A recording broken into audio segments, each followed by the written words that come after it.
दोस्तों, middle east एक ऐसा इलाका जो जब भी सुलगता है उसकी आंच पूरी दुनिया को झुलसा देती है।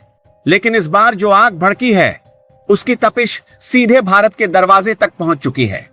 और सबसे खतरनाक बात यह है कि इस बार भारत सिर्फ दर्शक नहीं है बल्कि इस कहानी का अहम किरदार बन चुका है। सोचिए, समुद्र के बीचों बीच एक ऐसा रास्ता जो दिखने में छोटा है लेकिन पूरी दुनिया की सांसें उसी पर टिकी हैं। हॉर्मुज जलद मरुमध्य है।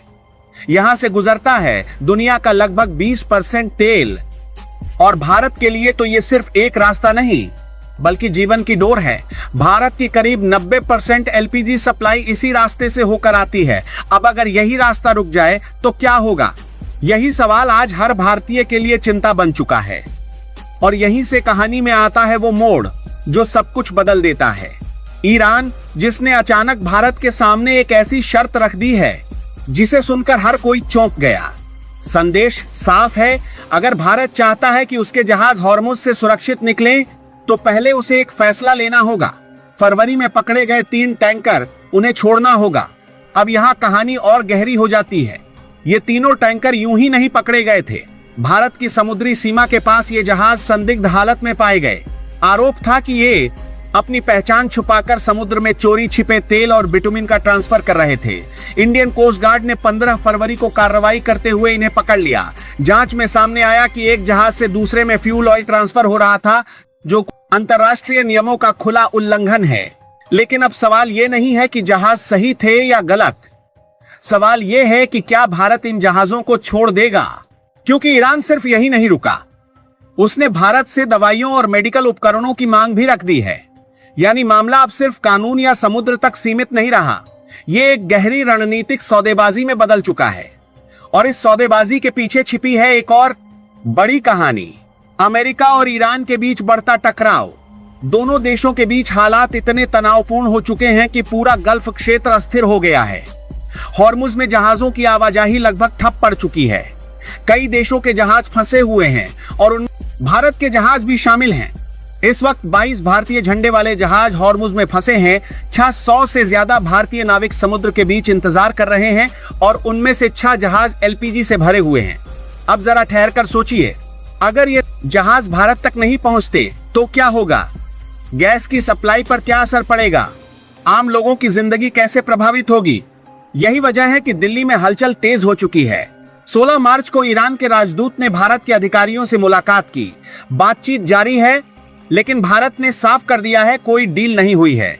विदेश मंत्री जयशंकर ने भी यही कहा और विदेश मंत्रालय ने भी इस पूरी रिपोर्ट को निराधार बताया। लेकिन कहानी यही खत्म नहीं होती। एक और नाम सामने आता है, जगविंदर सिंह बरार। बताया जा रहा है कि ये उन जहाजों के सलाहकार हैं। अमेरिका का दावा है कि उनका कनेक्शन ईरानी तेल नेटवर्क से है। यानी ये सिर्फ 3 जहाजों की कहानी नहीं बल्कि एक ऐसे इंटरनेशनल नेटवर्क की परतें खुल रही हैं जिसमें प्रतिबंध, राजनीति और गुप्त सौदेबाजी सब कुछ शामिल है। अब भारत एक ऐसे मोड़ पर खड़ा है जहां हर रास्ता जोखिम से भरा है। अगर भारत ईरान की बात मानता है तो अमेरिका नाराज हो सकता है, और अगर नहीं मानता तो हॉर्मुज में फंसे भारतीय जहाजों की सुरक्षा खतरे में पड़ सकती है। यानी ये सिर्फ एक फैसला नहीं बल्कि एक ऐसी चाल है जो पूरे खेल का रुख बदल सकती है। भारत इस वक्त एक खामोश लेकिन बेहद खतरनाक डिप्लोमेटिक शतरंज खेल रहा है, जहां हर कदम नाप तौल कर रखा जा रहा है, क्योंकि यहां गलती की कोई गुंजाइश नहीं है। दुनिया की निगाहें अब भारत पर टिक चुकी हैं।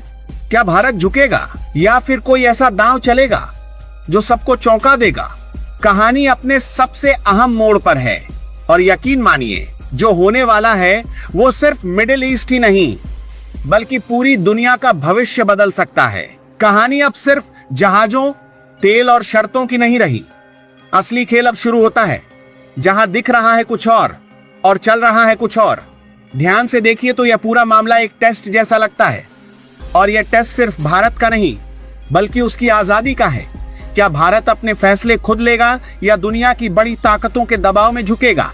ईरान की शर्तें अचानक नहीं आई, ये एक सोचा समझा संकेत है। वह देखना चाहता है कि भारत कितनी दूर तक उसके साथ खड़ा रह सकता है, खासकर तब जब सामने अमेरिका जैसा दबाव हो। लेकिन असली ट्विस्ट यहाँ छिपा है। भारत शायद इस खेल को वैसे नहीं खेल रहा जैसा बाहर से दिख रहा है। ऊपर से भले ही कोई डील नहीं हुई कहा जा रहा हो, लेकिन अंदर ही अंदर एक साइलेंट अंडरस्टैंडिंग बनने की पूरी संभावना है। भारत खुलकर किसी एक पक्ष में नहीं जाएगा, बल्कि ऐसा रास्ता बनाएगा जहां दोनों को लगे कि भारत उनके साथ है, और यही उसकी सबसे बड़ी ताकत बन सकती है। अब भविष्य की तस्वीर और दिलचस्प हो जाती है। अगर यह तनाव लंबा खींचता है तो भारत धीरे धीरे एक बहुत बड़ा बदलाव करेगा। वो अपनी ऊर्जा निर्भरता को चुपचाप बदलना शुरू कर देगा। यानी हॉर्मुज पर निर्भरता कम करने की रणनीति तेज होगी। नए रास्ते, नए पार्टनर और शायद नए समझौते सामने आएंगे, और यह बदलाव इतना धीरे होगा कि दुनिया को इसका एहसास तब होगा जब भारत पहले ही आगे निकल चुका होगा। लेकिन एक और गहरी बात है, ईरान जो कर रहा है वह सिर्फ दबाव नहीं है, बल्कि एक मैसेज है कि आने वाले समय में वह भारत को एक बड़े पार्टनर के रूप में देख रहा है। लेकिन शर्त यह है कि भारत उसके साथ खड़ा हो। यानी यह सिर्फ आज का सौदा नहीं, बल्कि भविष्य की दोस्ती का ट्रायल है। और अब सबसे बड़ा सवाल, क्या भारत इस मौके को एक खतरे की तरह देखेगा या एक अवसर की तरह? क्योंकि अगर भारत इस स्थिति को सही तरीके से संभाल लेता है तो वह सिर्फ अपनी ऊर्जा सुरक्षा नहीं बचाएगा, बल्कि मिडिल ईस्ट में एक निर्णायक खिलाड़ी बन सकता है, जो अमेरिका और ईरान दोनों के बीच संतुलन बनाकर खुद को सबसे मजबूत स्थिति में ले आए। लेकिन अगर जरा सी भी चूक हुई तो यह सिर्फ जहाजों या गैस सप्लाई का संकट नहीं रहेगा, बल्कि भारत की वैश्विक छवि और रणनीतिक ताकत पर भी असर पड़ सकता है। अभी जो खामोशी दिख रही है वही सबसे बड़ा संकेत है, क्योंकि असली फैसले कैमरों के सामने नहीं, बल्कि बंद कमरों में लिए जा रहे हैं। और यकीन मानिए, जब यह पर्दा उठेगा तो दुनिया को सिर्फ ये नहीं पता चलेगा कि भारत ने क्या चुना, बल्कि यह भी समझ आ जाएगा कि आने वाले समय में असली ताकत किसके हाथ में रहने वाली है। आने वाले समय में जो होने वाला है वो सीधा साधा नहीं होगा, बल्कि धीरे धीरे खुलने वाली एक ऐसी कहानी होगी जिसमें हर कदम पर नया मोड़ आएगा। सबसे पहले जो बदलाव दिखेगा वो अचानक नहीं, बल्कि खामोश होगा। भारत ऊपर से भले ही तटस्थ नजर आए, लेकिन अंदर ही अंदर वो अपने जहाजों और सप्लाई को बचाने के लिए बैकडोर रास्ते तैयार करेगा। हो सकता है कि कुछ जहाजों को धीरे धीरे अलग रूट से निकालना शुरू किया जाए। कुछ मामलों में तकनीकी कारणों या कानूनी प्रक्रिया के नाम पर फैसले लिए जाएं, ताकि सीधे किसी के सामने झुकना भी ना पड़े और अपना काम भी निकल जाए। लेकिन असली खेल इसके बाद शुरू होगा।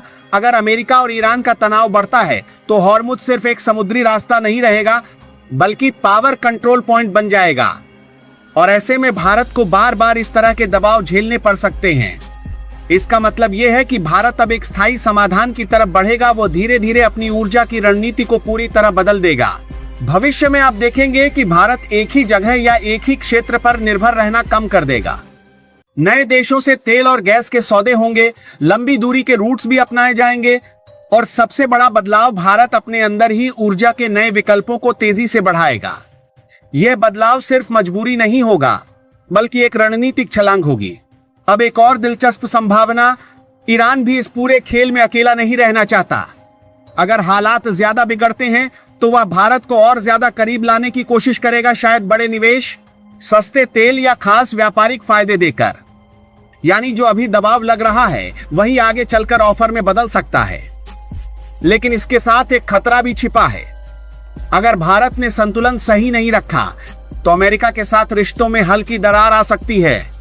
और यह दरार सीधे सीधे नहीं दिखेगी, बल्कि टेक्नोलॉजी, डिफेंस या ट्रेड के फैसलों में धीरे धीरे महसूस होगी।